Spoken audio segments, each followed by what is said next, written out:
మొన్న విజయదశమి, నిన్న దీపావళి అయిపోయింది. ఇక తర్వాత సంక్రాంతి వచ్చేస్తుంది. ఇంతలో క్రిస్మస్ పండుగ కూడా రానుంది. దీంతో ఎప్పటిలానే పలు సినిమాలు థియేటర్స్లోకి రిలీజ్ అయ్యేందుకు సిద్ధమవుతున్నాయి. 2026 సంక్రాంతికి 6 చిత్రాలు రిలీజ్ అవుతాయని తెలుస్తుండగా ఇప్పుడు క్రిస్మస్కు కూడా 6 రానున్నాయట.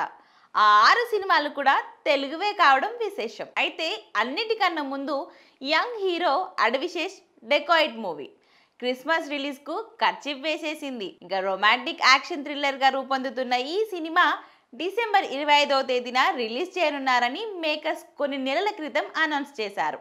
కానీ విడుదల డౌటేనని ఇటీవల ఫిలిం నగర్ లో టాక్ నడుస్తుంది. దానిపై ఇప్పటి వరకు ఎలాంటి అనౌన్స్మెంట్ మాత్రం ఇవ్వలేదు. ఆ తర్వాత సీనియర్ నటుడు శ్రీకాంత్ కొడుకు యంగ్ హీరో రోషన్ హీరోగా నటిస్తున్న మరో మూవీ ఛాంపియన్ కూడా క్రిస్మస్ కు విడుదల కానుంది. స్పోర్ట్స్ డ్రామాగా తెరకెక్కుతున్న ఈ సినిమాకు నేషనల్ అవార్డు విన్నర్ ప్రదీప్ అద్వైతం దర్శకత్వం వహిస్తున్నాడు. డిసెంబర్ 26వ తేదీనే ఛాంపియన్ కూడా రానుంది. అదే రోజు మరో యంగ్ హీరో ఎప్పుడు డిఫరెంట్ పాత్రలతో ప్రేక్షకులు మెప్పించే ఆది సాయి కుమార్ నటిస్తున్న శంబాల ఏ మిస్ట్రికల్ వరల్డ్ కూడా రిలీజ్ అవ్వనున్నట్లు ఇటీవల మేకర్స్ అనౌన్స్ చేశారు. సూపర్ న్యాచురల్ థ్రిల్లర్ గా రూపొందుతున్న ఆ సినిమాకు యుగంధర్ ముని దర్శకత్వం వహిస్తున్నారు. ఇక క్రిస్మస్ కానుకగా మాస్కా దాస్, విశ్వక్ సేన్ కూడా రానున్నట్లు తెలుస్తుంది. జాతి రత్నాలు ఫేమ్ కేవి అనుదీప్ తో వర్క్ చేస్తున్న ఫంకీ మూవీతో సందడి చేయనున్నట్లు సమాచారం. అనుదీప్ సూర్క్ తో కంప్లీట్ కామెడీ ఎంటర్టైనర్ గా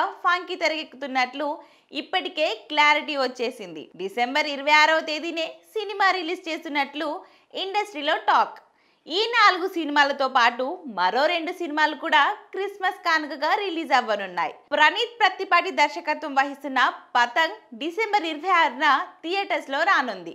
స్పోర్ట్స్ కామెడీ ఎంటర్టైనర్ గా రూపొందుతున్న ఈ సినిమా కూడా పోటీలో ఉంది. సీనియర్ డైరెక్టర్ గుణశేఖర్ దర్శకత్వం వహిస్తున్న యుఫోరియా క్రిస్మస్ సందర్భంగానే ప్రపంచవ్యాప్తంగా విడుదలవ్వనుంది. సీనియర్ బ్యూటీ భూమిక చావ్లా లీడ్ రోల్ నటిస్తున్నారు.